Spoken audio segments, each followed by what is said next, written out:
Okay, good morning everyone. My name is Najim and I teach history, Latin American history here at the University of Manitoba. And it's a pleasure for me to introduce Dr. Julia Buxton today to you.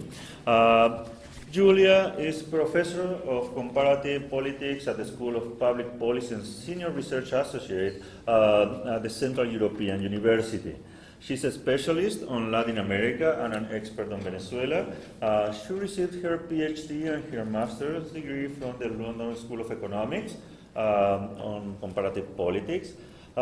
She has worked on, and she's an expert on democratization and transition processes, post-conflict recovery, and conflict analysis.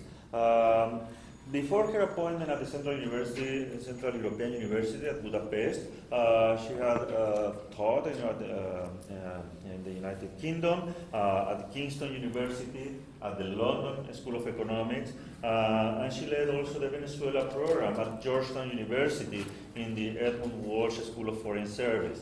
So she has a long list. I'm not going to mention everything. She has a very long list of academic publications and commission policy briefs on her areas of expertise: drug policies, international development, and more to the point for the presentation today, on the Venezuelan Bolivarian Revolution as expressed by the movement initiated by the late and former president of Venezuela, Hugo Chavez Frias, in the late 1990s.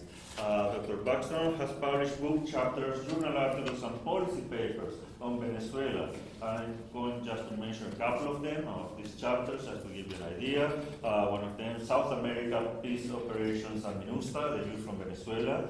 Another one, Understanding Participatory Processes, a book on participation and politics in Venezuela's Bolivarian democracy.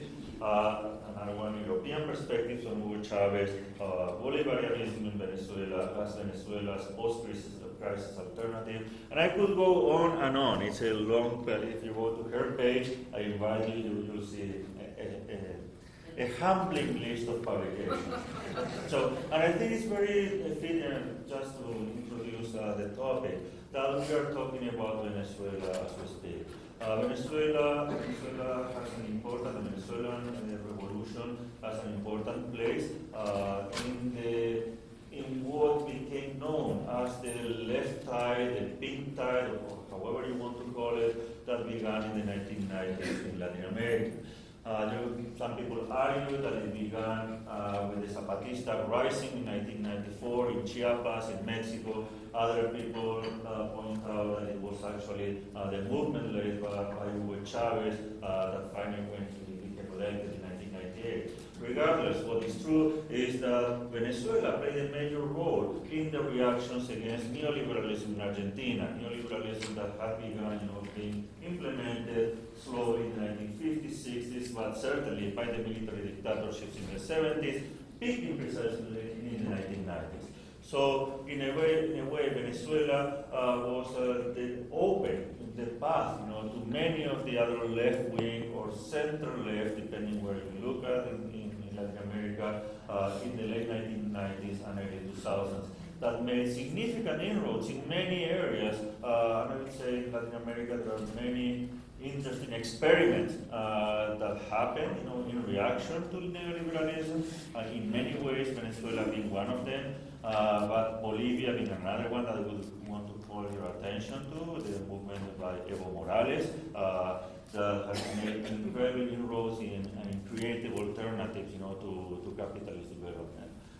So in any case, and it's very fitting that we talked about Venezuela today. As we know, the Venezuelan Bolivarian Revolution has had different stages, processes. We are at a kind of crossroad at this moment, and I think that it's more than appropriate to hear what Dr. Buxton has to tell us. Okay, so please join me in welcoming Dr. Buxton to this presentation.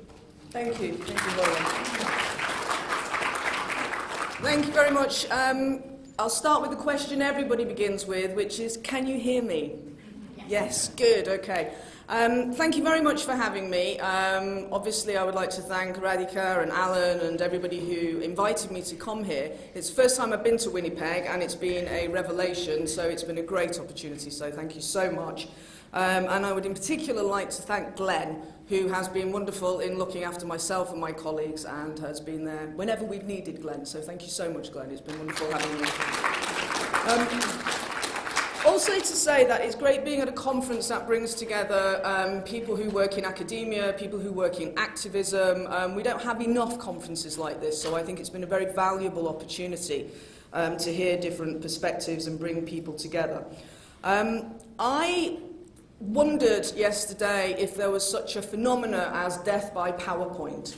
So when I went back to the hotel last night, I decided to remove a lot of the narrative, the text from my slides.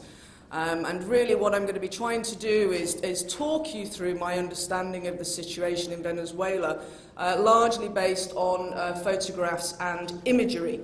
It's a very personal story also to a great extent, so I've tried to weave through my experience of working on Venezuela for the last 25 years.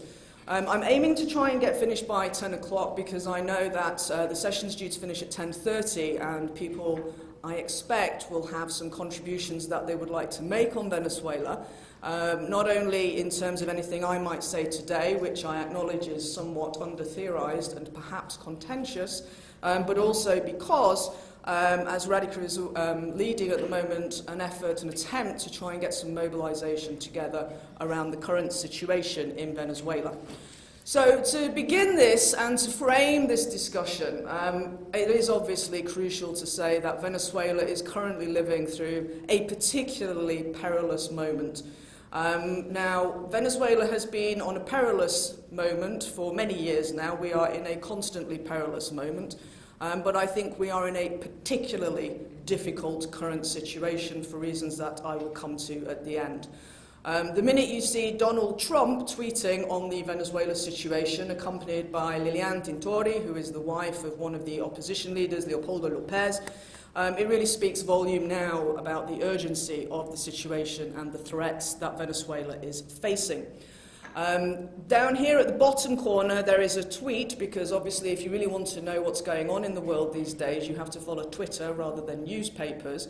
So in 160 words we can see here the position of Luis Almagro, who is the General Secretary of the Organization of American States, who last week has convened a committee to investigate crimes against humanity by the current Venezuelan government. This is a very difficult situation, and over the last week we have seen new US legislation against Venezuela, more sanctions, and Canada has also moved into a position by the side of the United States as an obstacle, in my view, to efforts towards dialogue, led by the Pope, who in the view of the opposition is a communist.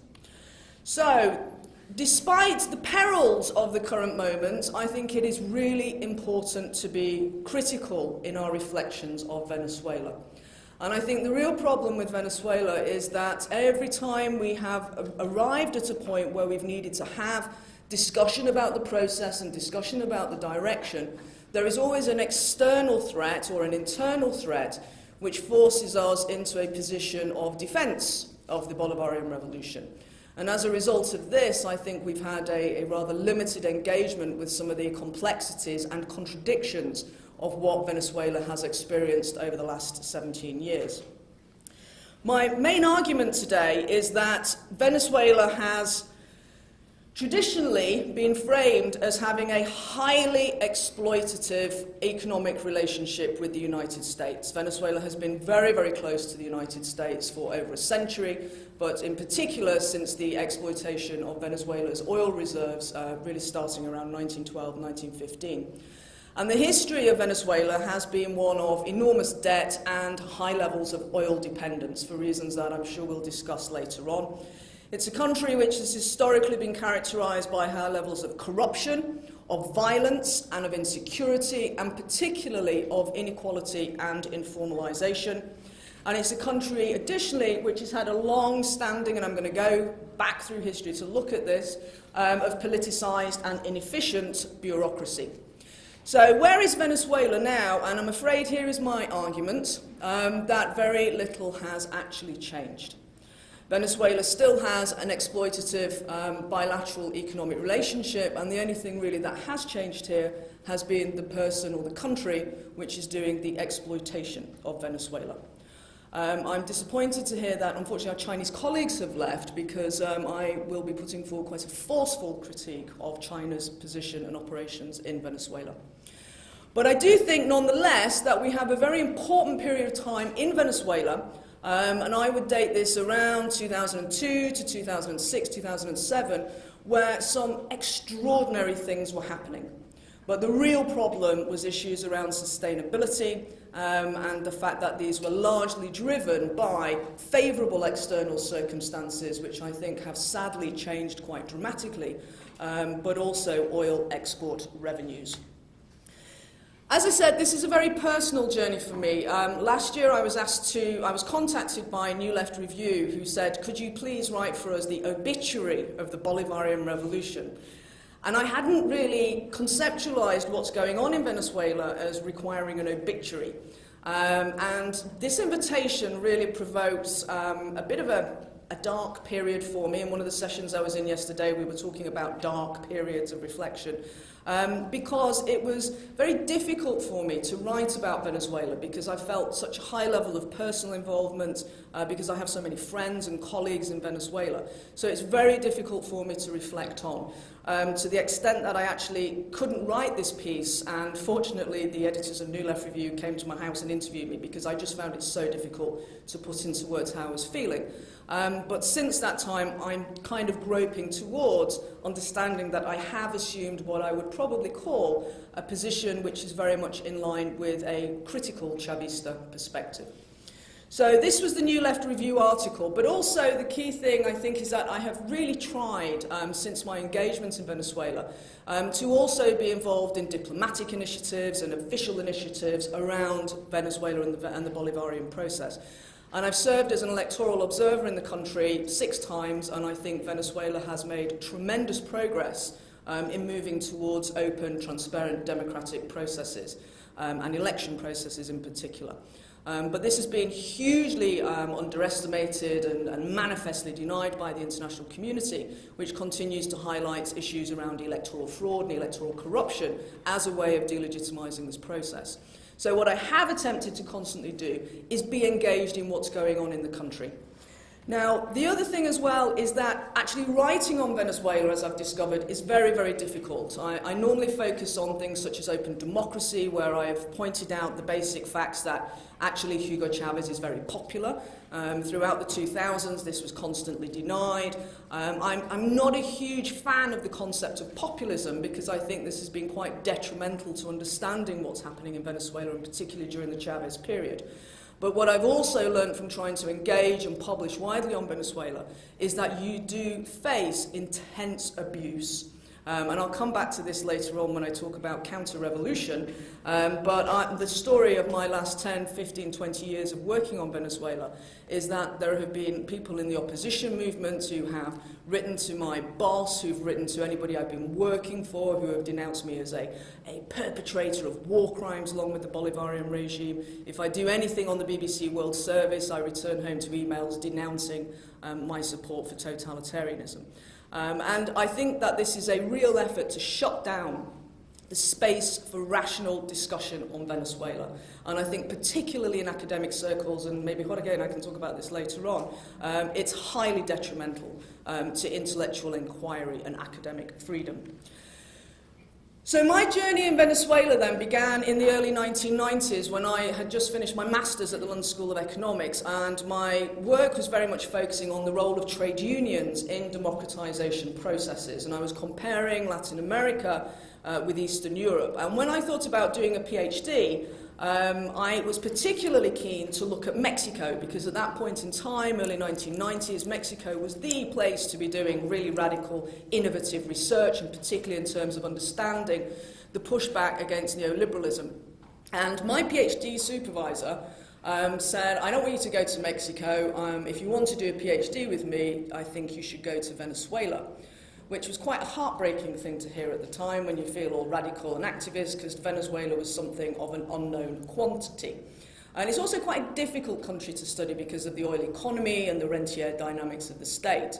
But nevertheless, under his very strong urging, and I do mention this because I think sometimes the way we go academically and intellectually is influenced by people who we don't really acknowledge enough in our work. So I went to Venezuela. I was given the intense methodological advice by my supervisor, and for any of you who are working in academia, methodology, as you know, whether you're quantitative or qualitative, and the advice that I got from my advisor, who was a very elite Oxbridge-educated gentleman in a safari suit, was the approach I want you to take is FOFO. Is anybody here familiar with FOFO? Essentially, FOFO means fuck off and find out. And that was why I was sent to Venezuela with the FOFO approach in mind. And Venezuela was interesting at this point in time because in 1989, there had been a horrific experience in Venezuela, and this was called the Cara Castle of February 1989. And during this period, there was a major popular demonstration, uprising against a neoliberal economic package that was introduced by former President Carlos Perez, who's pictured down here at the bottom of the screen. And this popular rebellion was brutally and violently suppressed by the Venezuelan state, and particularly through the deployment of the Venezuelan armed forces. And that in turn triggered a rebellion within the armed forces from the junior ranks, who thought this was absolutely outrageous that the proud Bolivarian military forces had been used to suppress their own people. And this really is the beginning of the political career of Hugo Chavez, who you see at the top there in the picture with the other leaders of the attempted coup in 1992. Now, the coup failed and Chavez went to prison, but what you will probably be aware of is that Chavez then really began to unravel through this coup attempt this system which was known as Vene Democracia. Very briefly, because Sunday morning at 9:30 is not really the time for going through Venezuela's recent history, Venezuela was very late in coming to democracy. It wasn't until 1958 that the country moved away from military dictatorship here under Juan Vicente Gomez. And so Venezuela had a pacted transition. And in this respect, we have the emergence of two dominant parties. It was a dominant two-party system. Some of the academic analysts refer to this as partidocracia. And this was Acción Democrática, or AD, and COPE, which was the Christian Democrat Party. And in 1958, these two bitter rivals put aside their differences and, through a pact, agreed that essentially they would share power. And this power-sharing agreement brought into it the military, the church, the private sector, represented through an organisation called Fede Cámaras, and also the trade union movement. So this was, in effect, the creation of a very clientelistic framework of politics. So it was only through the official unions that you would be recognised as a worker, and it was only through the official private sector organisation, Fede Cámaras, that you were able to access government and political representation. This is all very important because it really kind of links to my full circle argument on Venezuela. Now, the way that these two parties, AD and COPE, stabilised Venezuela was that they essentially shared power. They shared appointments in the judiciary, they shared appointments in the electoral administration, they shared effectively positions in the state bureaucracy. So this was a power-sharing agreement. Now, this enabled Venezuela to avoid the catastrophic right-wing military interventions that we saw in countries such as Argentina and Uruguay and Brazil. And Venezuela had what we call a positive sum game, and this was enabled by its oil export revenues. Because the oil export revenues flowing out of, coming into Venezuela from its oil exports was then distributed through the Venezuelan state to the parties and to their affiliated unions and organisations. So this created a positive sum game. There was no class conflict in the way we would understand occurred in places like Brazil and Argentina. But then this began to unravel dramatically in the 1980s and in the early 1990s for a whole host of reasons, but in particular, and this is again the full circle argument, reliance on oil export revenues. And the problem was, during periods of boom economic prices, Venezuela was known as the Saudi Arabia of Latin America. It was one of the fastest growing economies in the world, massive reductions in poverty and inequality, but then oil bust. And when the price of oil exports diminished, Venezuela was left in a very, very difficult financial situation. And the way the parties sought to manage this, and this links to Kis's keynote the other day, was through this kind of creation of a welfare state as a way of ameliorating political and class conflict. But to keep this model going, they borrowed money from overseas. So Venezuela became increasingly indebted, producing ultimately a major debt crisis by the early 1990s. Now, this gentleman down here, Perez, he sought to deal with this through a process that I called perestroika, because what Perez sought to do was liberalize the economy, this kind of very neoliberal approach, but at the same time, and as a way of trying to reduce popular protest, he also opened up the political system. So he made it possible for minor parties to compete. There was processes of decentralization and processes of attempted political reform. So when I arrived in Venezuela, the country was in crisis, but there was a real breakdown of the traditional political system. Carlos Andrés Perez himself was impeached, Chavez was in prison, and what we had was a scenario that was wide open for the emergence of non-traditional populist figures. And when I arrived in Venezuela, that non-traditional populist figure who everybody was looking to save Venezuela was a beauty queen. And that beauty queen was Irene Saez. Irene Saez had been Miss Universe, which is the inevitable qualification for holding presidential office in Venezuela. She had this, wide popular appeal, so everybody was looking to Irene. Now, I had this choice of either looking at a beauty queen, she was mayor of Chocó, but by the time, we can talk about looking at beauty queens in the Q&A, but I actually was more interested in what was happening on the left. And in Venezuela, I became particularly drawn to an organization that was called La Causa R. And La Causa R, which had been formed by a gentleman called Alfredo Mañero, who's photographed there, had developed this theory. It moved itself away from the traditional Venezuelan left, the socialist left, which was represented by the MAS party, the Movement to Socialism. And Mañero's argument was that due to the underdevelopment of the working class, because of the overwhelmingly informal nature of Venezuela, because of the specifics of Venedemocracia, there needed to be an alternative route to social change. And I emphasize social change. And the whole theory and position of La Causa R was to focus on mobilization in three key sectors. First of all, these three pillars, three legs of the stool, as Mañero called it, first of all was the attempt to build independent trade union organization.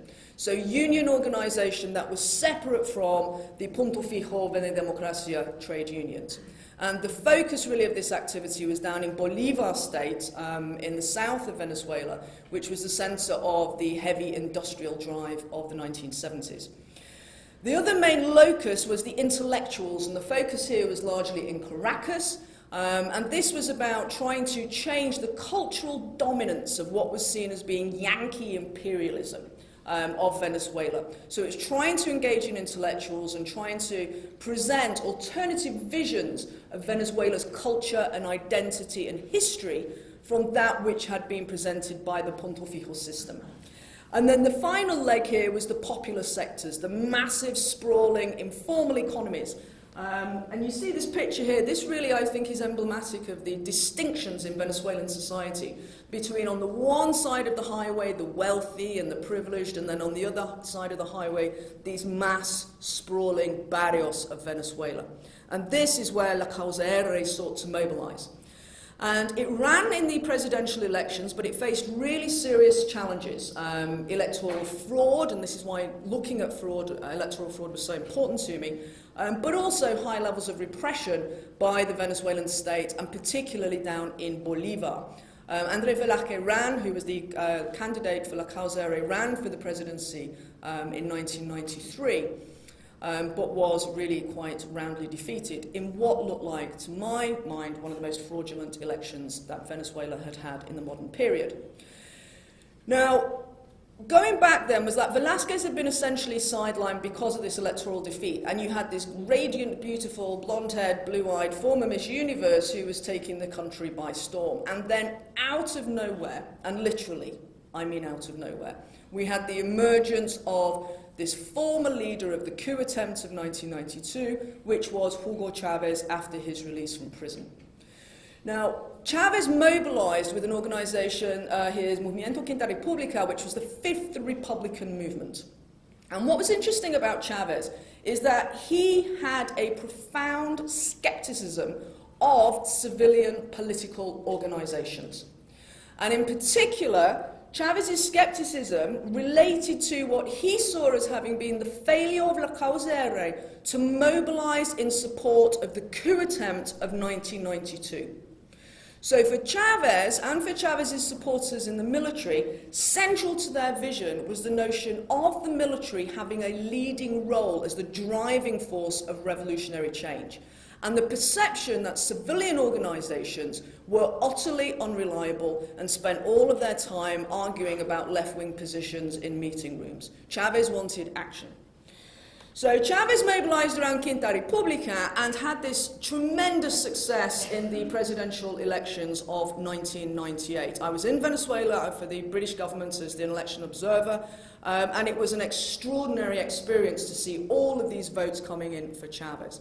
And when it was very clear that Chavez had won, Saez, the beauty queen, kind of killed her election campaign at the end, because as Chavez rose up, she became increasingly right-wing and neoliberal and tried to look for agreements with Haïti and Copé. And then, arguably the most fatal aspect of her campaign, when asked who one of her heroes or role models was, she said, Margaret Thatcher. However, Chavez was citing his hero as Tony Blair. So, Chavez steams through these elections as Irene Saez collapses, and what we have then is the movement towards this new phase of Venezuelan history, which is the effort to deconstruct the Fourth Republic and build the Fifth Republic. Now, this is where I think we need to pay a little bit of attention to who was influencing Hugo Chavez, because what we're seeing currently from both the political left and the political right is, in my view, this effort to rewrite Venezuelan history and to rewrite Chavez. And in particular, from both left and right, we have this idea that Chavez was, since the emergence of his political career, a committed Marxist. I completely disagree. It's very difficult, and what prompted me with this conference, I went back and was reading some of these original interviews with Chavez, with people like Farruko Sesto, who were around Chavez at the time, and you really are struck by the emphasis and the influence of Latin American thinkers and writers, and also European, but European kind of mainstream democratic socialist thinkers. So I would say that when Chavez first came to power in 1999, the kinds of main intellectual influences that we see for Chavez was, first of all, Simón Bolívar, the leader of the Venezuelan independence movement, who had also liberated other countries in the region, Bolivia, Ecuador. And Bolívar's argument in the mid-19th century was that these new countries of Latin America had to unify and defend themselves against not the Spanish and not the rampaging imperialist Brits, but instead against this new emerging power to the north called the United States. So for Bolívar, there had to be regional integration to defend the independence of Latin America. So Bolivarianism, and what Richard Gott in his wonderful book on Chavez, The Liberator, has detailed, is the influence of Bolívar and of Bolívar's own teacher, Simón Rodríguez, and also the independence leaders of Venezuela, Zamora, and all these kind of very traditional historical leaders of Venezuelan independence and nationalism movements. I would say that the other key influence on Chavez was Juan Velasco Alvarado of Peru. He was the leader of the military coup attempt in Peru in the late 1960s. And in particular, Chavez was drawn to the Peruvian military model because, unlike the right-wing militaries of Chile and Argentina, the Peruvian military saw themselves as key actors in national development. And this was profoundly influential for Chavez and his Bolivarian vision that the military had the key role in national reconstruction. Eduardo Galeano was also profoundly important, as later was Chomsky. You may have seen images of Chavez waving around Galeano's open veins of Latin America and this engagement with the historical dependency and exploitation of Latin American countries by the imperial powers. And then also Anthony Giddens and the notion of a new model of third-way socialism. So there was Tony Blair in there was Tony Giddens in there was Simon Bolivar. Chavez was a real intellectual magpie.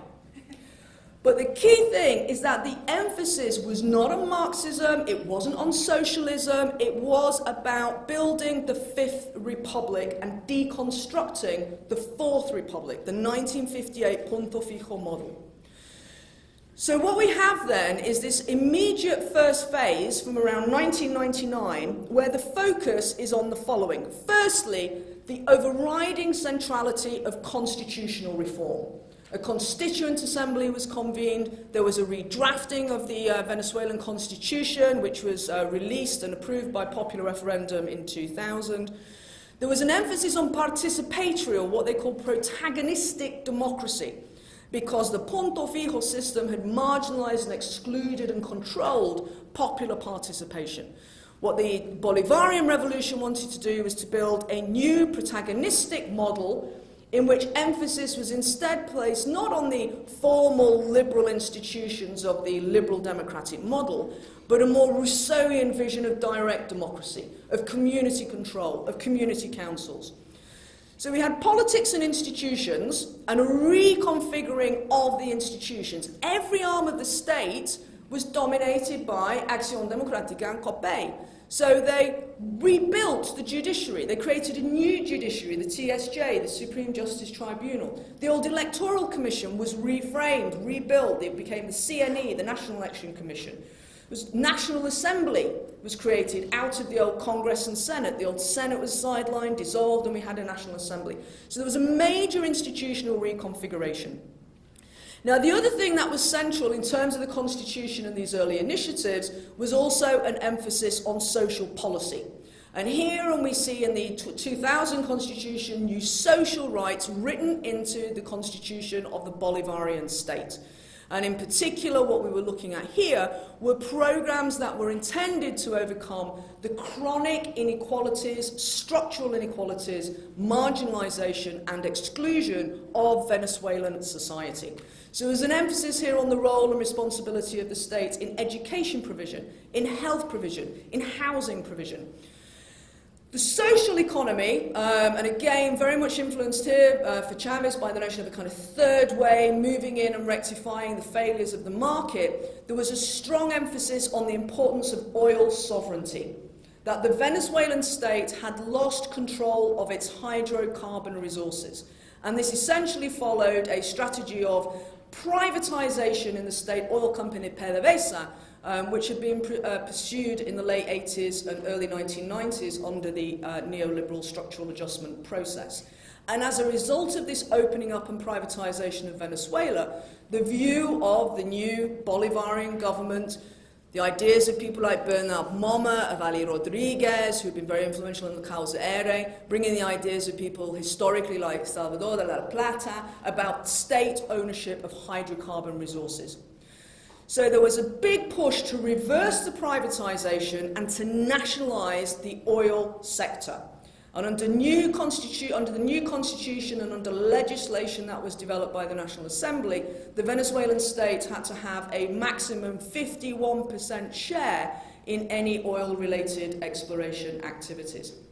And linked with this, and in terms of foreign policy, the aim was to try and drive up the international oil price. And crucial to mention here is that when Chavez came to power, Venezuela was essentially producing oil at a loss. Venezuela has very dirty, heavy crude oil. It's enormously expensive to drill, and it's very difficult to refine. And it trades below the global oil price basket. But the emphasis now was trying to drive and lift up this oil price through aligning with other hawks in OPEC, such as Iran, and then trying to ensure that once you control your oil sector, you can actually maximise the revenues of your oil economy. So this was a complete repudiation of the idea that commodity-dependent countries had to actually diversify and sell or give away, privatise their natural resources. What Chavez was saying here was that we need to have sovereignty over our oil resources, but, and crucially, we do need to diversify. And we can actually use these oil revenues to effectively stimulate national development across the country. And then the final aspect here, foreign policy. Venezuela, through this model and ideas of Bolivarianism, looked to regional integration, but integration not on the basis of these competitive race-to-the-bottom free trade agreements, but instead around the ideas of collaboration and sharing each other's comparative advantage.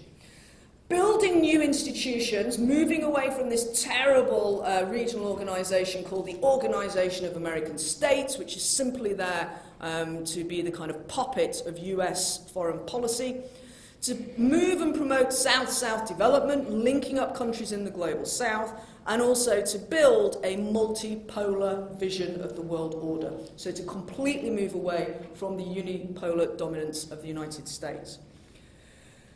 So I would call this phase one of the Bolivarian Revolution, and this was really, to my mind, a progressive, broad coalition, and in particular here you also see the military coming into politics.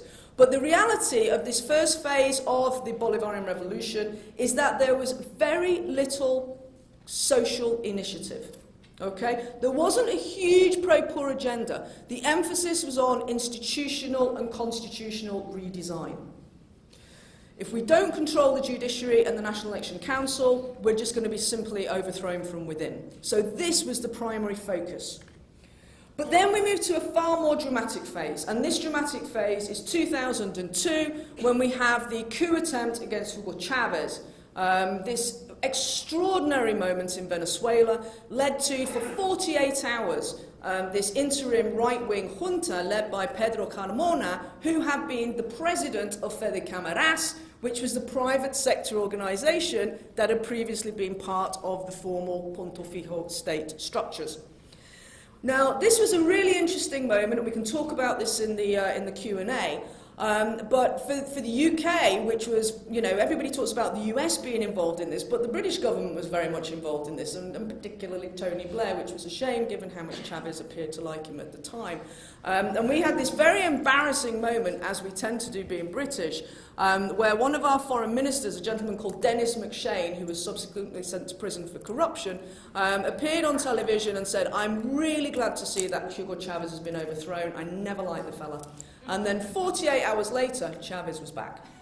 And Chavez was back overwhelmingly because of the mobilisation of popular sectors. And there's a wonderful film that I'm sure many of you have seen called The Revolution Will Not Be Televised, when the Irish film company RTE, who had gone to interview Chavez, found themselves then trapped in the presidential palace when it was the coup attempt. So if you haven't seen The Revolution Will Not Be Televised, I strongly recommend it. The experience of the coup attempt transformed the Bolivarian Revolution in my mind, and I would say that we actually moved from the Bolivarian Revolution to Chavismo. And this is Chavez, if you read the words of Federico Sesto, Chavez hated the term Chavismo because he didn't want this revolution to be about him. But I think what we see during this phase is growing popular identification. Clearly there was before, but I would say that Chavez, as the kind of central glue in this process of transformation, really becomes essential at this point. And what we see from this point onwards, whereas Chavez and, you know, during the first phase they've been a bit relaxed, constitutional reform, institutional reform, this was now a real revolutionary process. And it was aided and facilitated by the fact that the regional and the international environment was beginning to change. So in particular here, what we were beginning to see during the second phase was firstly a lift in the international oil price. which was of course connected to the fact that the United States was very distracted with its war on terror, instability in the Middle East, the oil price is rising. This means Venezuela has a real increase in revenues coming into the state, which can then be distributed into a range of initiatives, social policy initiatives, to consolidate the popular sector and really address these issues of inequality. The other key thing was there was major anti-US sentiment in the region at the time, most of the time really, obviously, but at this particular time linked to efforts to push through the free trade area of the Americas. But also, and absolutely centrally here, you had the beginnings of the pink tide. So Chavez was no longer on his own.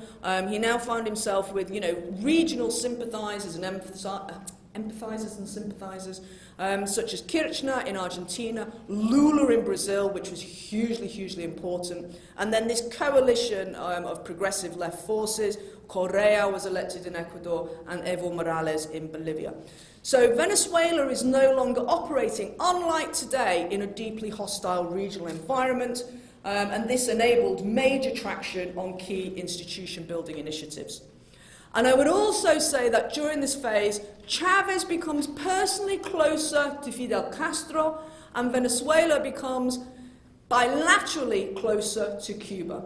And in particular here, as we'll see in a second, this is the beginning of the oil for doctors exchange programs. This is where Chavez, who had seen Fidel Castro as a mentor previously, but this is where this relationship becomes very, very tight, very close and very important, and where you have this increased emphasis on the necessity of the civilian military defense of the revolution. So this is a real shift. So in terms of these domestic initiatives, you're probably familiar with these, most famously the Misiones. This was a major social policy drive. It encompassed programs such as Barrio Adentro, going into the neighborhood to deliver primary and secondary healthcare in situ to communities which previously weren't wealthy enough to afford private healthcare in America, to afford private healthcare, and because the public healthcare provision in Venezuela was so utterly diabolical. So Barrio Adentro, community health provision. There was an extension of citizenship rights. The 4 million plus Colombians who had fled to Venezuela as a result of the civil conflict in their country were given citizenship, given identity cards. There was a drive to ensure that all Venezuelans had identity cards, and therefore they had access to these programs and access to voting rights. There was a shift from the old tick the box, put your thumbprint on voting system towards automated electronic voting. And all of these range of policies here, which were initiatives in education, healthcare, Bolivarian schools. It was about breakfast clubs. It was about employment programs. It was about literacy training. This was an immense period in Venezuela. And crucially, there was an emphasis on gender and recognizing that you had to be gender sensitive in your programs. It was about creating the Women's Bank, Ban Mujer, to enable women and also popular sectors who had no access previously to credit to be able to borrow and develop their own social and community networks and enterprises. Crucially, and this is really quite fatal, the decision is also taken to what Chavez calls turning off the spigots, oil taps, to Venezuela's traditional elite, economic elite. Very powerful five economic families who, because of the rentier nature of Venezuela's oil economy, had in effect become this domestic economic oligarchy. And the decision was taken, and Steve Elner has written extensively on this, and I strongly recommend Steve Elner's work to you, is that the Venezuelan government decided it would have to create a new, loyal economic elite to drive forward the diversification of Venezuela. And this is, I would argue, the point where things start to go slightly wrong. But the key thing here is we have a mass redistribution, not just distribution, redistribution. This is very important differentiation of Venezuela's oil wealth. And also, as you can see here, this in turn impacts on inequality and poverty levels in Venezuela. I wrote a paper for the UN at the time because what was interesting was that other countries were experimenting with models of what we call CCT, conditional cash transfers, places like Brazil and Mexico with Solidaridad and Progreso. And the idea of these conditional cash transfers is that if you give money, welfare payments, to the community on the basis of them fulfilling certain requirements, taking your child to school, getting inoculated against measles. And what was astonishing about what Venezuela did was to say, actually, just CCTs is totally inadequate. There's no point having this very, very small payment if you live in a situation of chronic insecurity, if you have inadequate housing, if you don't have access to enough calories, if you can't afford to buy food, and if you haven't got an education. So actually, you've got to go further than CCTs. You've got to completely reconstruct the basic social services system. And this really was an important lesson learned for development. And I think that this was a crucial phase for Venezuela. Similarly, there was a big push now to create what was called a new geometry of power, in particular influenced by the late and much lamented Doreen Massey. And this is the idea of creating and emphasizing the role of communities as the key locus of decision making. And it was for communities to decide what their key water needs were, for example, through water committees that brought together the community and the state. It was for communities to decide what were the health needs they required through the Barrio Adentro programs. We had a mass program of land redistribution, which was intended to enable the diversification of the economy and a reduction of Venezuela's food dependence on imports. But there was also a big push to transform the culture of the country. And in particular here, going back to what I was saying before, it was a move to recognise the indigenous identity of Venezuela, the Afro-Caribbean, Afro-Venezuelan identity, which had always been sidelined because of this big emphasis and linkage with the United States and what was seen as being this baseball Yankee culture. If you're interested in this period and this kind of cultural revolution, I strongly recommend the work of people like Naomi Schiller and Sujata Fernandez. On the regional front, major progress here, facilitated by the oil revenues. ALBA, the Bolivarian Alliance for the American Peoples, which brought together countries such as Cuba, Nicaragua, Venezuela, the Caribbean countries, Ecuador. Instead of, competing in the international economy against each other, this was about comparative advantage. If you need oil and I need flour, I'll give you oil for flour. If you need sugar, you need concrete, then we'll exchange. So this was about building a system of exchange. We also had the UNASUR organization, which was built as an alternative to the Organization of American States, excluded America, excluded Canada. And we also had initiatives such as Petrocaribe, where Venezuela here was aiming to distribute discounted oil to Caribbean and Central American countries, which were really crippled by this major surge in international oil prices. So this again was about building regional solidarities. And then because one of the perennial problems of our time is Fox News and CNN, as part of these efforts to transform the way Venezuela was portrayed externally, we have the launch of initiatives such as Telesur. International level, pushing during this phase to build a multipolar world order, major initiatives around South-South integration, really reaching out. Chavez was very active on issues around Palestine and Palestinian conflict between Israel and Palestine. Very, very sympathetic, really prioritised Palestine as being a key issue for the Venezuelan Bolivarian Revolution. Peace in Colombia. Chavez was instrumental in the peace process that today is coming off the rails in Colombia.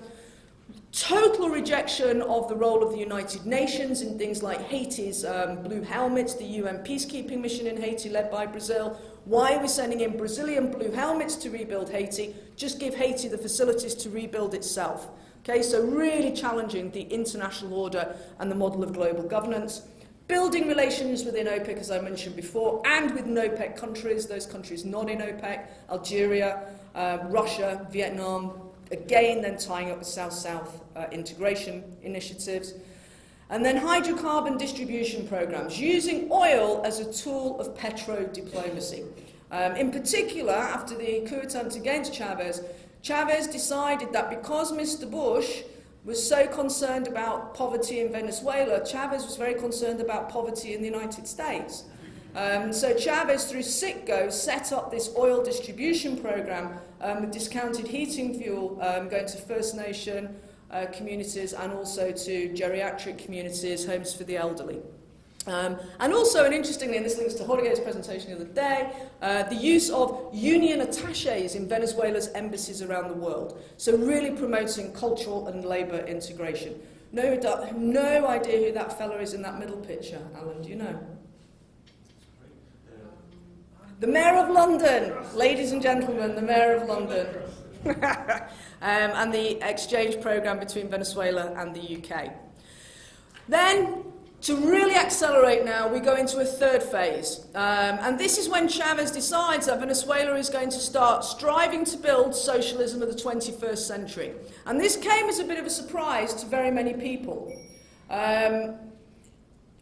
You can go through all of the writings, and even if you're looking at Greg Wilpert, Mike Gonzalez, Diane Raby, the lack of definition over what is socialism of the 21st century, I think, has been one of the most problematic aspects of the Bolivarian Revolution. But nevertheless, Venezuela was striving for the socialism of the 21st century during Chavez's third presidential term in 2006.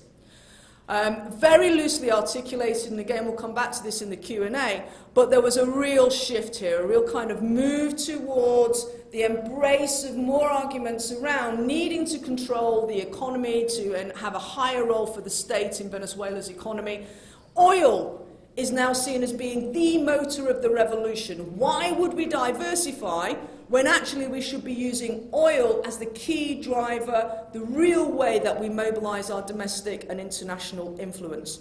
So you have a process here of accelerated nationalizations. Instead of focusing only on the popular sectors, Chavez began to embrace something he hadn't really been very fond of, trade unions, building a trade union organization. Huge nationalisation programme with expropriation really being led from the grassroots.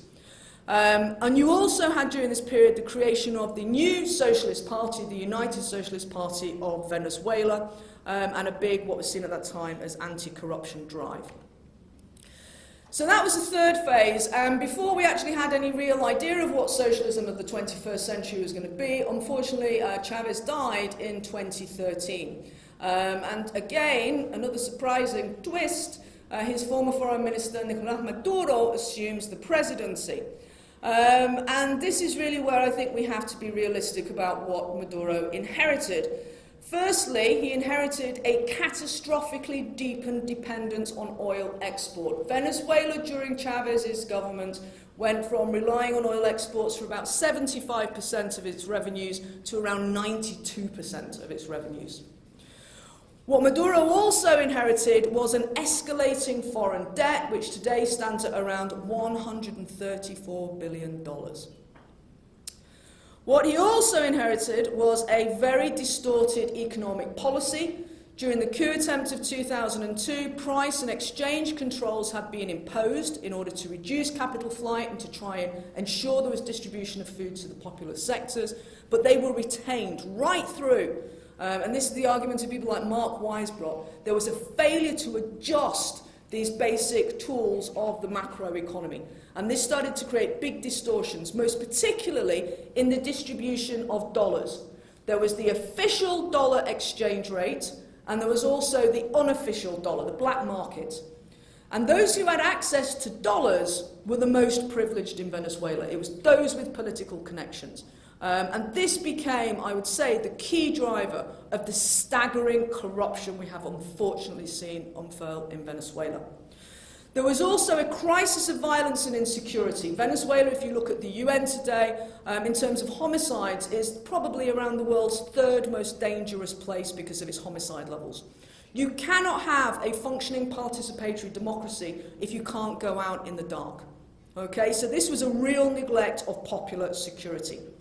The PSUV was very fractious after Chavez's death, and I would argue this was because in reality there had been very limited opportunities within the ruling party and the broader coalition for proper discussion and debate. And I would say in particular the almost unilateral decision to move towards socialism of the 21st century led to a hemorrhaging out of the from the party of those kind of social democratic left Chavistas. So we see this big kind of shift. The grassroots become increasingly disaffected. There's a lot of lack of real clarity over what now is the meaning of the Bolivarian revolution, but also the perception increasingly that unless you are politically connected to the PSUV, you don't have access to dollars, you don't have access to food distribution programs. The opposition was strengthened, I'll come to them in a second, but also the other problem, and this is what I discussed in the New Left Review article, was that the Misiones and all of these amazing social policy initiatives simply weren't institutionalized. What Venezuela essentially developed during this period was a parallel state. The old state wasn't dissolved and removed, it was retained. At the same time, these informal structures were built. So there was these two systems running side by side. And the real problem here, and particularly with, for example, the Misiones, is, I would argue, an emphasis on quantity of provision rather than the quality of provision. There was no monitoring and evaluation. There was no proper data collection. When you're concerned about poverty and development, I'm afraid these things are important and they do matter. And the external environment was changing for Maduro. The pink tide has receded. We've seen the right wing re-elected in Brazil, in Argentina. And catastrophically, as we all know, the oil price has dropped. So I don't want to dwell on the statistics, but you can really see here the problem that Venezuela is facing now. Catastrophic fall in its GDP, horrendous fall in its oil exports, running a major budget deficit, and is facing catastrophic payments on its international debt. And this is a whole debate in itself. Should Venezuela be paying its international debt? Because what Venezuela has been doing is faithfully and loyally repaying exorbitant yields, interest rates, on its sovereign debt. Venezuela has a catastrophic, in my view, debt repayment coming up at the end of this month. Between the last week of October and the first week of November, it has nearly $3 billion in debt repayment to make, in the context of an international reserve position of around $8 billion. And the way Venezuela has been making these payments has been squeezing dramatically the consumption in the country. I hold my hand up. I also work with people through political risk, and believe me, right now, the people who most want to see Maduro stay in power are holders of Venezuela's sovereign bonds. Because the Venezuelan opposition have said if they take power, they will restructure and renegotiate the debt. That's not what international bondholders want. The reserve position has collapsed, and we have this roaring situation of inflation. Unofficial estimates now is that inflation is running at about 1,660%. We can say it's economic warfare. I've had the economic warfare argument since 1999. Economic pressures are really quite catastrophic. Huge increase in the black market value of the bolivar. So really this situation now is benefiting the locationally advantaged over the locationally disadvantaged. Access is increasingly predicated on political connection. And then, as you can see here, just this constant fall. And what we're in the oil price. And this is, to me, the travesty as somebody who was so enthused about what was going on during this period, this second phase, when I did believe another world was possible, and Venezuela did present this model of alternative, transformative social change, is that what we're seeing is a reversal, complete erosion of all of the gains that were made during this phase in the mid-2000s. Poverty is up, inequality is up, and these are, for me, extremely serious concerns which are simply not being addressed by government's economic policy. And to give you one example of what I see as the utter stasis of policy in Venezuela, is that Venezuela has retained a massive subsidy on the domestic distribution of oil, of petroleum. Huge. The price of a litre of petroleum in Venezuela, as I'm sure you know, is cheaper than a litre of water. Who benefits from this massive subsidy? People who have very big cars. Who has very big cars? It's not the popular classes. I think that the retention of this oil subsidy is one of the most regressive distribution systems in Venezuela, and it is extraordinary to me that this has not been addressed by the government. The argument is, in 1989 when we lifted oil prices, it caused the Cara Castle. I simply don't buy that argument. This economic situation required that this subsidy had to be addressed. But overwhelmingly, I would say, the most calamitous situation for Venezuela right now is its relationship with China. China has emerged as being the key lender for Venezuela. Venezuela's debt to China now is in the region of $63 billion. China-Venezuela's relations, to my mind, is a mortgaging out of Venezuela's future. Now, we can all put our hands up and say, well, you know, we didn't want US exploitation, we didn't want commercial exploitation by US transnationals.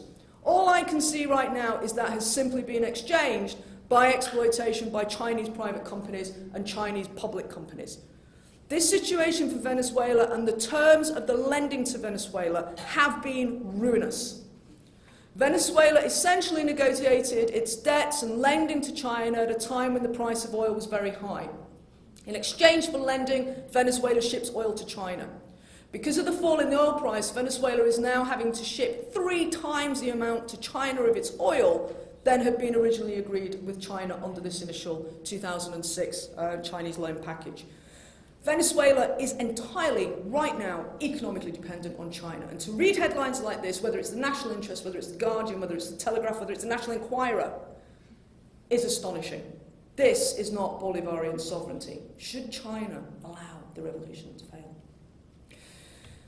Very quickly, and we'll come back to this. 2 seconds, 2 minutes? I mean, no, it's Q&A. This clock's wrong, isn't it? It's by 7 or 8 minutes. Yeah. The counter-revolution, completely to be anticipated, obviously to be anticipated. At least the United States has been consistent in its hostility. It doesn't matter whether you're Madeleine Albright, who refused to meet Chavez in 1997 before he was the president, or whether you're Donald Trump. The US has been remarkably consistent. Whether you're Democrat or Republican, what we have seen for Venezuela is the effort to contain what I believe was initially the threat of a good example. And we've seen this through the influence of the anti-Castro lobby, increasingly now Marco Rubio, the senator from Florida, who has moved into the vacuum of any Trump appointments really to the State Department. And when you're actually yearning for appointments to be made in the US State Department, that's how dire the situation really is right now in global politics. So the Beltway network is very important. People who were previously in the Venezuelan government, went to Harvard, went to US universities, now work in American think tanks, very, very influential, privileged access to US government. And then some of the issues we've also talked about in some of our workshops, the channeling of resources to the opposition through the NED and USAID. And if you're interested in this, obviously read Ava Gollinger, whose book The Chavez Code details line by line the money that has been channeled to the opposition. A particular concern is that the whole discourse around human rights, these liberal normative values, has been used against Venezuela. Human Rights Watch, very, very early on, has been very, very critical and harsh on Venezuela, which has really kind of devalued, I think, the whole normative human rights narrative. And we've also seen Venezuela decertified for failure to comply in the war on terror and the war on drugs. And now we have a situation where individuals in Venezuela are being sanctioned. The only saving grace is that the opposition in Venezuela are completely useless, and never has there been an opposition movement that probably was so useless in the history of Latin America than the Venezuelan opposition movement. Totally divided, completely hapless, totally counterproductive interventions, and I would actually argue, and in the article I'm currently writing, really you have to understand Chavismo and the hegemony of Chavismo as a default of the failures of Venezuela's opposition. Complete shifts in its strategies, boycott, strikes, lockout, just a permanent cycle of strategies to undermine the Venezuelan government, but which simply failed to connect to ordinary Venezuelans. And in particular here, fake news. Okay, I would argue the Venezuelan opposition movement were the pioneers of fake news. And you can be sat in Russia, you can be sat in Iran, you can be sat in Europe, and you'll be reading, and this really began, during the opposition protests 3 years ago, led by Leopoldo López, where you were seeing all of these images. You see here this image on this side here, and this is saying that, this is repression of the people of Venezuela by the Venezuelan armed forces. Unfortunately, if you do a photo image search, you'll actually see that it's a picture from Argentina. Similarly, SOS, Venezuela, repression, repression, and a picture of students being dragged away, but actually the picture is from Chile. Similarly here, awful Venezuelan police kick dogs. Okay? Actually, no, it's a picture from Greece, where they clearly go around kicking dogs a lot more than they do in Venezuela. And then down here, the collapse and decline of the healthcare services. Look at these babies. We have Barrio Dentro. This was an astonishing program. And look, now you've got babies in baskets. It's a photograph from Honduras. Sadly and unfortunately, so many of these images regurgitated by the mainstream news. But the big thing here is that the opposition have no popular connection. And going back to the keynote we had on the first day, when Keith was talking about counter-revolution as representing popular aspiration, Venezuela's opposition represent no aspiration of the popular sectors, and I discussed this in my article in NACLA. So finally, my constructively 2-minute critical perspective. We have enormous benefits to learn from what happened in Venezuela. This was a real beacon of progressive change. It was a landmark period, transformative impact and provider of rights that have never previously been acknowledged on the continent. Very important in terms of pushing back the neoliberal agenda, and really created for the first time, particularly in Latin America after coups and interventions, the idea another world was possible. But here's the problems: utter ideological flux and incoherence. If you're going to nationalise everything in the economy, can you afford it? And who runs it? Is it the workers or is it the state? That was never decided. Continued under-theorisation of the state itself, overly reliance on commodity-driven. What Venezuela has actually created is a new elite, the so-called bourgeoisie, who are those people who have benefited from the distribution of these illicit subsidised dollars. Massive policy dysfunction, as I think I mentioned before, retention of regressive subsidies, and when you're going to go around nationalising, Venezuela now has 562 state-owned enterprises, but you don't have the money to invest in them. That results in electricity shortages, water shortages, blackouts and power failures. And you have no money for capital reinvestment and find yourself in international arbitration. Politically, no institutionalisation of initiatives, corruption as an ongoing problem, this parallelism, as I pointed out. Community councils really never gained the traction that was necessary or vital, constantly in conflict with the ruling PSUV. And I would say at the heart of policy dysfunction has been the constant turning over of ministerial offices. If you want to know why Venezuela has such outrageous levels of crime and violence, in my view, it was because during 15 years, 13 years of the Chavez presidency, we had 11 different interior ministers. You really cannot get policy going in that context. And no M&E, as I was talking, monitoring evaluation. And I think the biggest tragedy is this lack of space for dissent and critical discussion. There is now a very high reliance on the role of the military in maintaining the governments in power. The military hold key positions in the government, they hold key positions in the economy, they have their own radio station, their own investment arm. But I think the real problem for the Venezuelan revolution, the Bolivarian revolution, is that it missed two important things. Generational change. Okay? It's now nearly 20 years since Chavez was elected, and there's a whole new generation of young people who've come through who don't remember the old punto fijo period, or the salience of the Bolivarian revolution. And the other aspect here is the influence of the diaspora, hugely underestimated by the government, profoundly influential overseas. And my final 2 points, and I end this, I think that if you are to have a process of revolutionary change, the rule of law does matter. I just don't find it helpful that Venezuela has recreated a judicial system, but really there is no functioning rule of law in the country.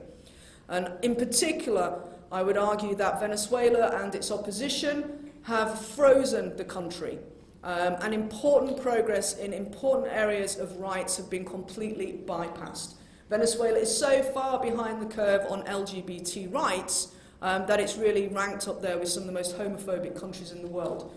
On issues such as women's rights and gender rights, there has still been no process on the effective legalisation of abortion.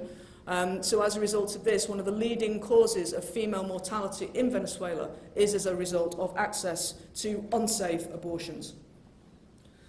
I'll leave you with the thought that actually, and I think the way history may judge this is that, tragically, the reality is the Fifth Republic was very similar to the Fourth Republic. And just as the Fifth Republic had its Petrocaribe, the Fourth Republic had the San Jose Oil Exchange. There was tercermundismo under Carlos Perez. The FARC always had an unofficial embassy in Venezuela before Chavez even came to power. And there's always been close relations with Iran.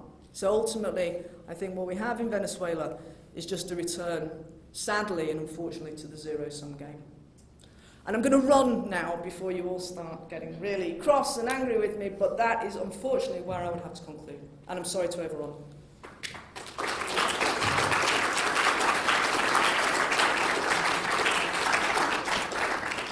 Okay, thank you, Julia. Sorry, it's later. Wonderful presentation, thought-provoking in many, many different ways.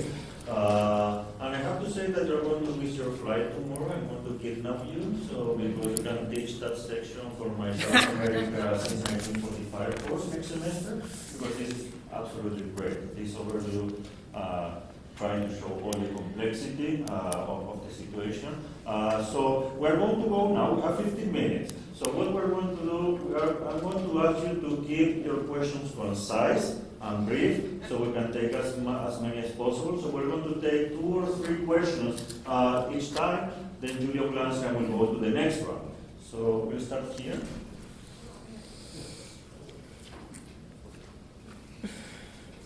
Hi, my name is Jeremiah. I thoroughly enjoyed your presentation. I'm actually very happy because I'm also presenting on Venezuela later, and you didn't cover everything I'm going to cover, so there's some space. I left that space for you on purpose. Thank you very much. I liked your presentation, but I had some problems, and I had some problems also with your New Left Review article, because in your analysis, you did a very good analysis of what's going on in the state and on the state level.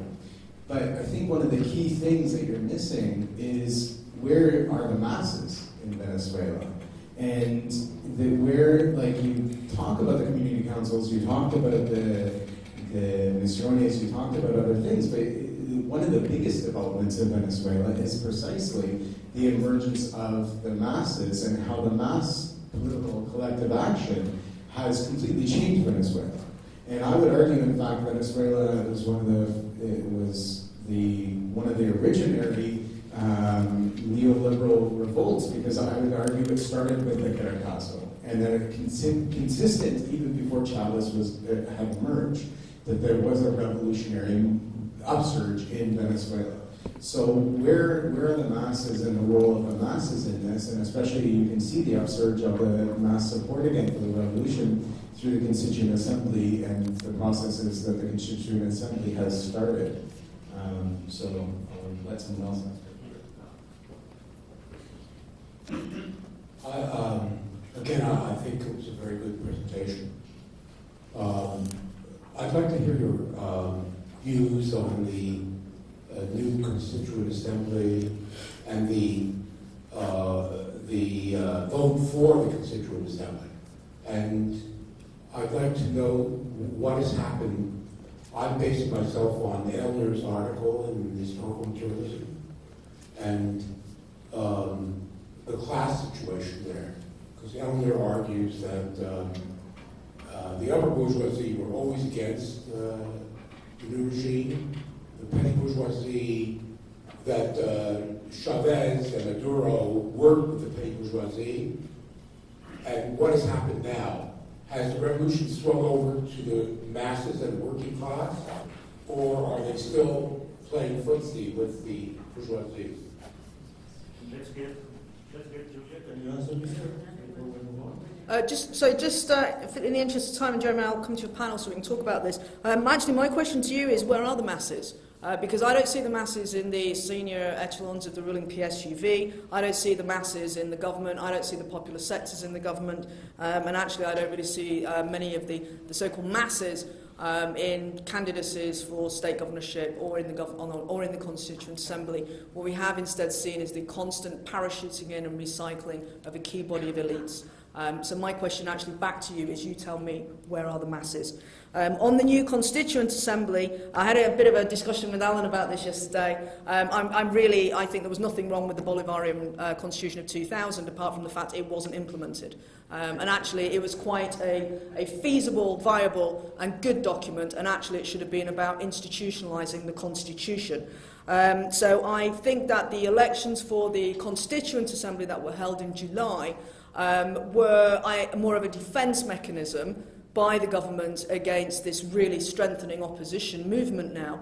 And what was problematic is that the government delayed the regional elections that should have been held in December 2015 on the basis that the Conseil National Electoral, the electoral administration, didn't have the full capacity to administer these elections. So, to international outrage and, criticism from moderate leftist Chavistas, they cancelled those elections, and yet 6 months later, they seem to have acquired the capacity to hold elections for a national constituent assembly. So I'm not a big fan of the constituent assembly process. It's very unclear to me what the constituent assembly is supposed to be doing. And the big tragedy of all of this, Chavez loved elections, okay? If Chavez could have an election, he'd have one every week. Maduro is not a fan of elections. And I think that's the biggest differentiation between the two. Are they playing footsie with the economic elite?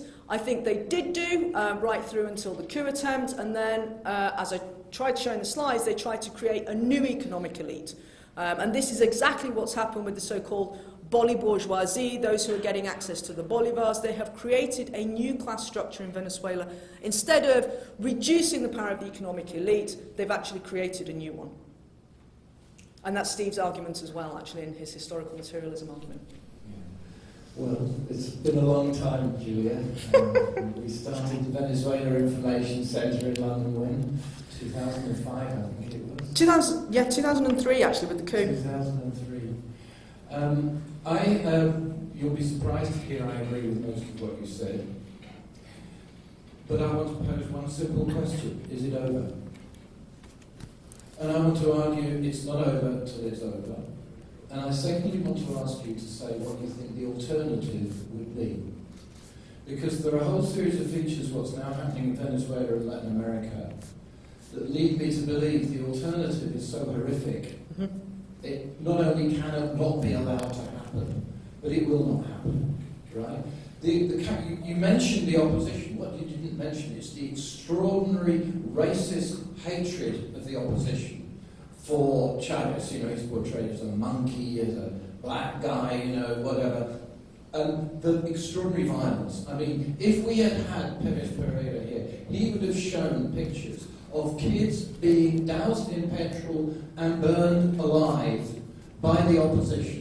And the people who have died in Venezuela are Chavistas or innocent young kids. And why were they burned? Because they were brown. Because they were brown and wearing red shirts. This is an extraordinary level of hatred and violence. So will the masses allow that to happen? And will the army allow that to happen? Only if there is an extreme level of civil war. And the third factor is the Bolivarian army. I mean, when we went for the first time in March, I was astonished at two things. The level of openness to discourse. But maybe that's because of the people we were talking to. But all the institutions we took us to, and you've helped explain this, were military. Went to the military academy, went to the 4F barrack, and to the central barracks. And there's obviously the Bolivarian tradition of the army for a very long time. What you've said about the Chavez coup doesn't surprise me. It's not the Chilean army, it's not the Argentine, it's not the Colombian, it's not the US army. So that provided the masses create the institutions, which, if perfectly possible, the paralysis of the MSU is preventing, there will be a bloody confrontation, both because of the horrific character of the opposition and because you can't just have a coup. You can't just have there's no military to take over, right? Now, then it's very simple. The counter-revolution generates revolution. I mean, Chavez, or the lesson of why I have not given up hope is that, as Chavez says, that the revolution thrives on the counter-revolution. I'm not talking about any confidence in the leadership, but I do have confidence in the Venezuelan masses.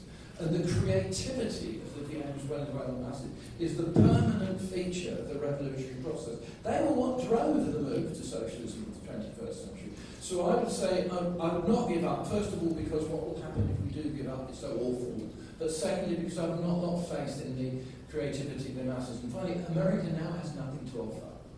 Before, that the elite, the opposition parties, are only explained by their parasitic relation to the United States. And I thought it was very interesting that Temer is not having an easy time in Brazil. And all the governments of Latin America that were supposed to be taken up with this right-wing revolution all uttered declarations against Trump saying we're going to have an American military intervention. That's a change. That's a change. And why are they doing this? Because they're getting used to the fact that the US is useless and it's been in decline for 20 bloody years. It's got nothing to offer. And I would say about China, for instance, we need to have a discussion with the Chinese about this, and we are. And they're very conscious of it, and they don't know what to do. But we need to have a very open discussion with them because they have a responsibility. What do they do with this 63 billion? If it's a socialist country, they shouldn't just be saying, give us our money.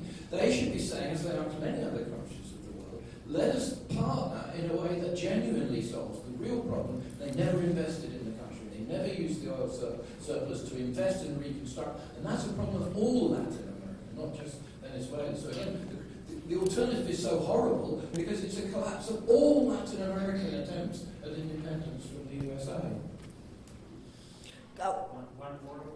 Yeah, I'll just, while you're moving the microphone, I'll just come back on Alan. I agree with you, Alan, and I think, this is why this last slide here is that I still remain committed to the fact that you cannot have US intervention or any form of intervention in Venezuela.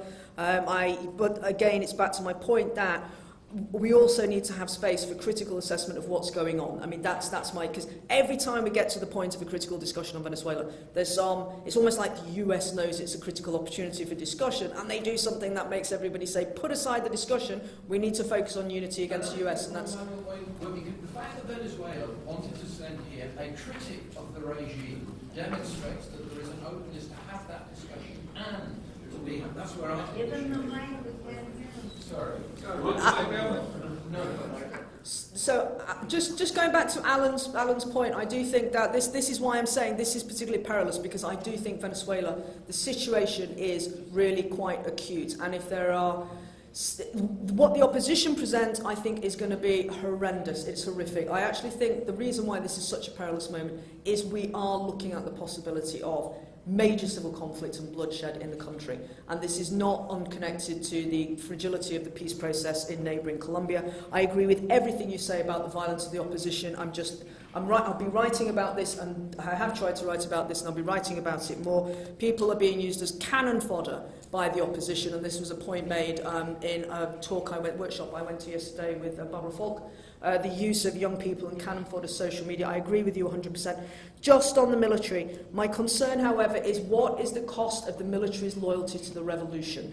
That is my concern. And that's why, we're getting to a point where it's either the military or the popular sectors, and I think that cleavage is becoming increasingly incompatible. That introduces my question. I have hope because of the masses of poor people in Colombia, tempered by the absence of any revolutionary leadership that I can see. In Venezuela? In Venezuela. I'm talking about Venezuela. And I doubt any good possible outcome precisely because of the corruption of the military. At some point, the military is going to divide. Maduro has been buying the loyalty of the military. There are more generals than any other country in the world. Every other tribe is a general now. And the military is the question. So my question to you is, what is your assessment of the situation in the Venezuelan military now? Is that the last question? The situation in the Venezuelan military, I would say, is very difficult to discern, and when we had our brief chat the other day, I was saying it was like Kremlinology. I mean, it's very difficult to know what's going on. It seems to be the case, and some of the concerns I have is claims that what is happening is that there is disaffection amongst the lower ranks of the military, the junior sectors, against the privilege of the senior ranks, which is in essence back to where we were in 1992. Is that a fire alarm, or is it just an out-of-control mobile? So I think the real worry is that the military is on side currently, but is it on side because of the benefits that it's gaining and the financial aspects that it's benefiting from, and that is the real concern. But clearly the strategy of the opposition is to put the military and the security sector more broadly under such intense pressure with these violent protests and mobilisations that they are trying to separate the military from the government. But incidentally, I would argue the US sanctions now on senior members of the Venezuelan military actually make the domestic opposition's chance of creating this rupture less likely. This is the irony, is there's the contradictions in that policy, because the US sanctions are actually welding the government and the military closer together rather than separating them. So the military, I think, will stay with this process because they have a lot to lose from regime change, but sentiment in the lower ranks seems to be very, very problematic. Hi, I would like to draw you out on 2 points. Thank you very much for your presentation. I think you mentioned briefly about Venezuela's relationship with Cuba, but I think what you did not say was that by coming to power, Venezuela also broke Cuba's isolation in the Western Hemisphere, because Cuba and the Cuban Revolution was pretty isolated before Chavez came to power, and I think it basically rejuvenated the Cuban Revolution. I think that's one of the achievements of the Bolivarian Revolution. Secondly, you have not really talked about the role of the left opposition to Chavez. I mean, for example, where is the Venezuelan Communist Party, and is it because is part of the reason why what is happening in Venezuela is because I mean, you said that populism is perhaps not the best way to explain Chavism, but maybe it is the best way because, clear, and I'm going to ask you, is what is happening in Venezuela because there is no left alternative like the Communist Party, or is it because it was mostly beholden to the charisma of Chavez himself, and perhaps, Maduro does not possess that kind of charisma and the folksy populist nature of which also which had such a powerful impact not only in Venezuela but in the rest of the region.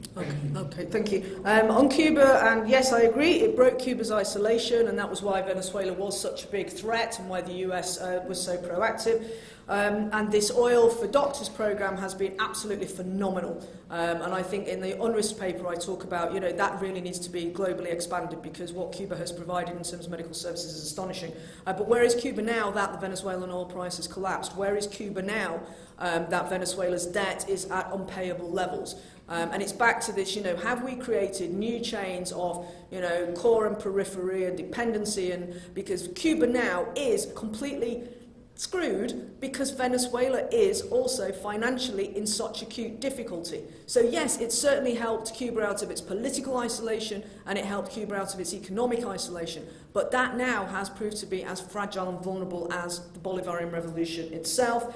The left alternative, there was a left, the Communist Party of Venezuela, very influential figures within the early Chavista movement came from the Communist Party of Venezuela, but there was growing disaffection. The Communist Party, I think now, is in the opposition movement. The opposition movement goes from like the far left to the far right. La Causa is in the opposition movement now as well.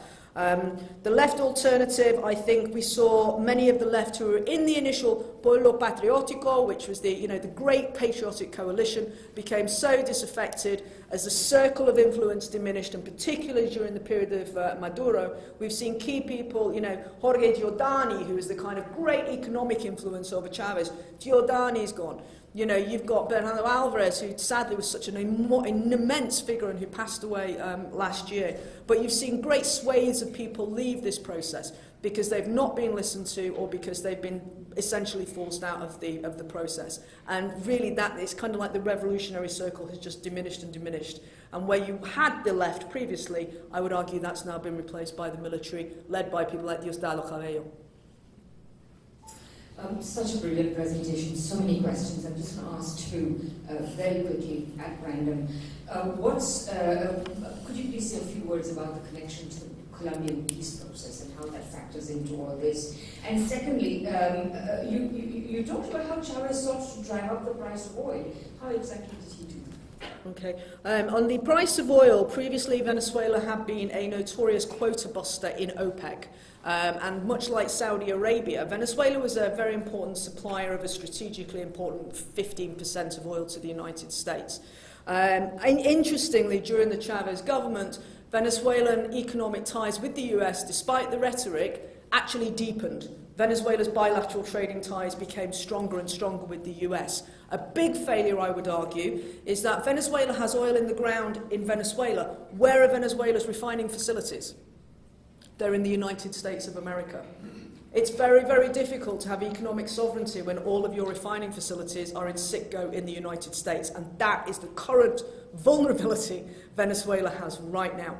So what Venezuela did was it stopped quota busting to try and lift the price of oil. The problem has always been the Saudis have been the big quota busters in OPEC. The more oil they produce, the more it brings the price down. But the other big challenge that Venezuela also faced was that the US also changed its energy policy. In this conversation we were having the other day, fracking, the exploitation of Canadian tar sands, this has transformed the energy market, so the demand for Venezuelan oil has slumped. But it was really by trying to work with OPEC countries, and this was Ali Rodriguez, Bernard Moma, trying to work with OPEC states to agree output quotas across OPEC states and also the NOPEC countries in order that quota busting didn't drag the price of oil down. Does that make sense? In terms of the Colombian peace process, I think the big concern right now is that the Colombian peace process is showing a lot of fragility. Many people were advising the United Nations that the minute the FARC lays down its weapons and disarms, you are going to have a security vacuum.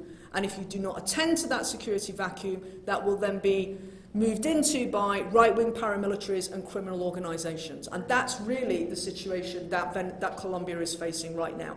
And they were warned, right? So this is, very negligent. But the concern is that, A, if there is the overthrow of Maduro, and this in a way, Alan, links back to your point, there has been the deliberate arming of Venezuelan citizens, as we know, to defend the revolution, which when you live in the world's third highest homicide rate country, arming civilian, it's all kind of spinning. So the big problem really is going to be that if Maduro was overthrown, if the opposition come to power, okay, just the demonstration effect that it's legitimate to overthrow the government makes it legitimate, in my view, or would make it legitimate, in my view, for then the Chavistas in opposition to themselves try and overthrow through the use of force. Because why shouldn't they, if that was how the opposition came to power? We'd have a completely illegitimate opposition government, which would be the concern for stability going forward. But my worry would be that left-wing discontent and disempowering in Venezuela has the potential to link with increasing frustration by the FARC at the peace process in Colombia, the wavering of the US over its commitments, and the opposition of people like Uribe and this very right-wing backlash in Colombia. If we see the FARC pushed back to a form of insurgency at the same time as we see the Venezuelan government overthrown, there are manifest implications here in terms of the potential for trans-Andean linkages, insurgency linkages on the left, but also on the right. And these pan-Andean linkages of the right, also the right-wing paramilitaries, should not be underestimated. But I'll leave you with one key point on this, which was, at the moment, Colombia, as a drug policy friend, Colombia's coca cultivation has soared, this year, for multiple reasons. And this is all mainly along the border with Venezuela. And so the big criticism in UK policy circles and US policy circles is that this is Venezuela's fault. Venezuela is a narco regime and has been decertified. All of this usual rhetoric. And yet the reality is Colombia is the coca producer and producing more cocaine. So Venezuela is being blamed for the economic insecurity which the Colombian peace process has created for coca cultivators in that country. So there are all kinds of ramifications for Colombia's peace process, but I would be very concerned about the circulation and the illicit trade in oil, in drugs, in guns, and in cross-border transfers of paramilitaries and left-wing militias. Well, we have to finish now. Thank you very much. Thank you.